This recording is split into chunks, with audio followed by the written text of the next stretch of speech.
continuing on. Sorry for that interruption. So this is part 2. We're picking up from Nehemiah 4, verse 22. I told everyone living outside the walls to stay in Jerusalem. That way they and their servants could help with guard duty at night and work during the day. During this time, not one of us, nor I, nor my relatives, nor my servants, nor the guards who were with me, ever took off our clothes. We carried our weapons with us at all times, even when we went for water. You cannot, when you have recognized that you have enemies against your purpose, take a bathroom break, even without having your spiritual armor on. Because they're looking for weakness, they're looking for a crack, they're looking for you to be weary, anywhere they can get an entrance to carry out their sabotaging work. Now, we're talking about the spirits, okay? Even if they're manifest in personalities.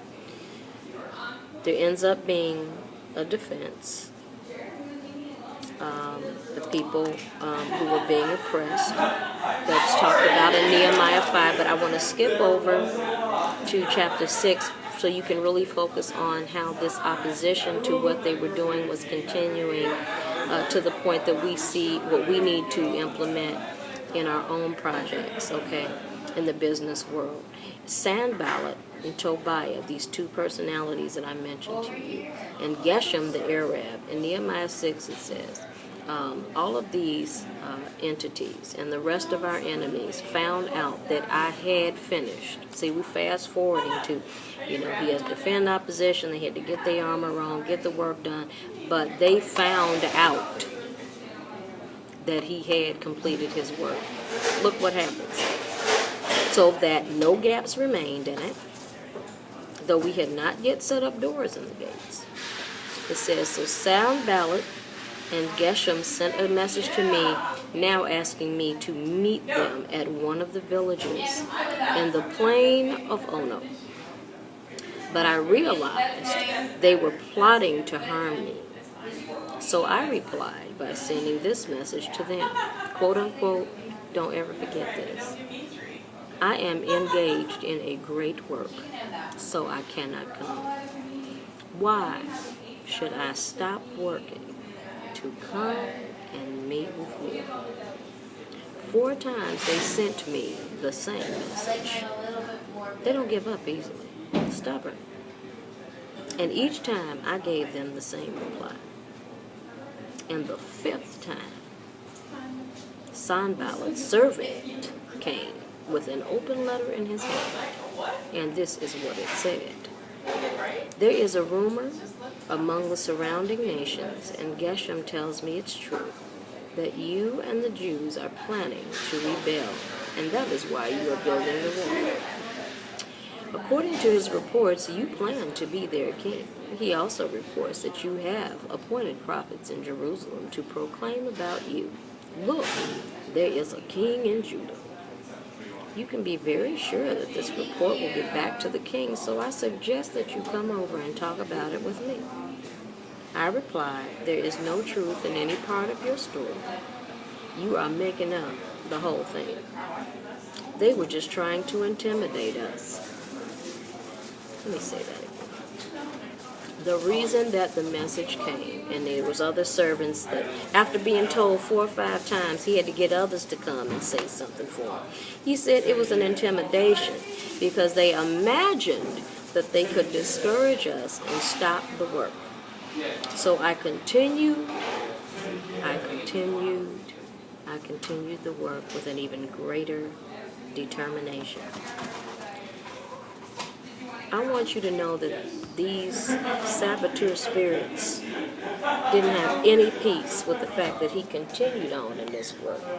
They didn't stop there. They kept going on, so caught up in their zeal under this spirit of sin, this that they probably weren't even aware that they really had or were operating in. But they said,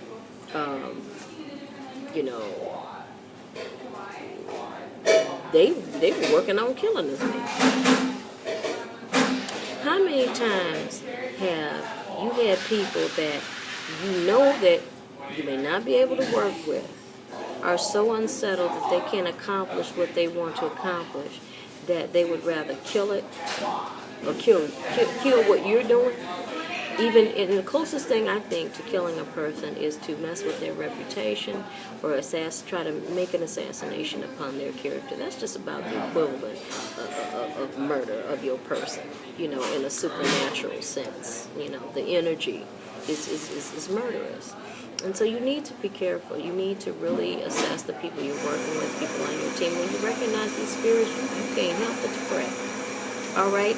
I want to finish this up. I thank you for spending time with me. We will definitely review this again when we come together next time, because as you can see, this is how wars get started. This man, he clearly told him, what do I really have to do with you? I'm really working on something hard here. Why is it so important that you feel that I need to meet with you? He knew that they had an agenda of their own.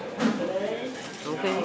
If they weren't already called to the mission and they weren't asked to be called to the mission, there had to be something else at work. So I just want to help some of you out there identify what this is, arrest it, stop it, so that you can achieve supernatural success above and beyond the natural in your goals. Have courage, stay focused, stay purpose, stay in prayer. If you have a prayer group, you have an army like I do behind me, know that you are not alone and that all of those working together with you, that work will succeed. But you and your belief in God helping you with that work gives you an extra bit of edge. I love it. I love it. I love it. I love it. Let's close this out. He said that after he told him there's no truth, he says he went to visit Shemaiah, the son of Deliah and grandson of Mehetabel, who was confined to his home. And he said, let us meet together inside the temple God and bolt the doors shut. He said, your enemies are coming to kill you tonight. Okay? But I replied, should someone in my position run from danger? Should someone in my position enter the temple to save his life? He said, no, I won't do it.